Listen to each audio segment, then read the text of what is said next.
Hi friends, welcome to my channel Telangana Harish blogs. ఎలా ఉన్నారు? బాగున్నారని నేను ఎప్పటికీ కోరుకుంటూ ఉంటాను. సో ఇవాళ సండే కాబట్టి ఒక మంచి కార్యం చేయబోతున్నాము. అంటే ఇప్పుడు పేదవాళ్ళకి ఫుడ్ డొనేషన్ ఉంటాయి మా ఛానల్లో. సో మేము కూడా అలాగే ఇన్స్పిరేషన్గా మేము కూడా చేసాము. చూడండి, చూపించు, చెప్పదండి. గిట్లా పెద్ద కవర్ పెట్టాలి, అలా బాటి వాడాలి, పెద్ద బౌల్ వాడాలి, ఇట్లా ఉండాలి. అండ్ కిల్లి వాటర్ బాటిల్ 10 రూపాయలది, మంచిగా బాగుంటుంది. మంచిగా వాటర్ బాటిల్స్ 1 సెకండ్ చూడండి. ఓకే, ఇప్పుడు ఒక పెద్ద బ్యాగ్లో పెట్టేసి పేదవాళ్ళకి మనము ఇవ్వబోతున్నాము.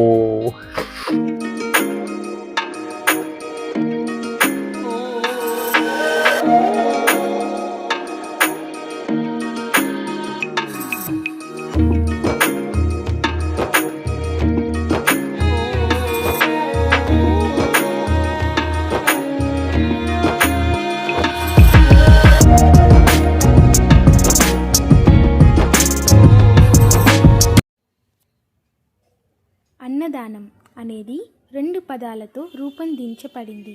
అన్నం అంటే ఆహారం, దానం అంటే ఇవ్వడం లేదా దానం చేయడం.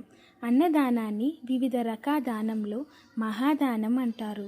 ప్రతి జీవికి ప్రశాంతమైన జీవితాన్ని గడపడానికి కొన్ని ప్రాథమిక అంశాలు అవసరం. బట్టలు, ఆశ్రయం వంటి అంశాలు జీవన నాణ్యతను ప్రభావితం చేస్తున్నప్పటికీ ఆహారం లేకపోతే జీవితమే లేదు. అందుకే అన్నం పరబ్రహ్మ స్వరూపం అంటారు. అన్నం లేదా ఆహారం లేకపోతే ఏ ప్రాణి జీవించలేదు.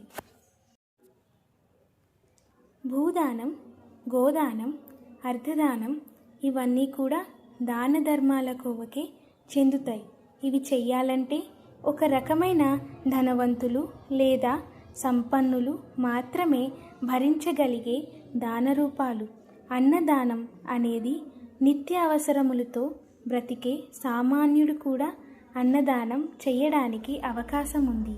ఆకలి గొప్ప బాధ అని ప్రాచీన భారతదేశం జ్ఞానులు గుర్తించి చెప్పారు. ఆకలి అనేది అందరికీ వచ్చే వ్యాధి. దానికి ఆహారం తప్ప మరే మందు లేదు. అందువలన భారతదేశంలో అన్నదాన అని చాలా ప్రాముఖ్యత ఉంది. పురాణాల ప్రకారం కడుపుని అగ్ని నివాసించే అగ్నికుండితో పోల్చవచ్చు. పంచభూతాలలో అగ్ని ఒకటి లేదా మన శరీరాన్ని కలిగి ఉన్న మూలకాలు దీనికి కారణం. తప్పకుండా ఆహార నైవేద్యాలు అవసరం. నైవేద్యం ఇవ్వకపోతే ప్రాణం నిలవదు. అందువలన ఈ అగ్నికుండ కోసం చేసిన సహాయం వేలాది యజ్ఞాలు చేసిన దానికంటే చాలా గొప్పదిగా భావిస్తారు.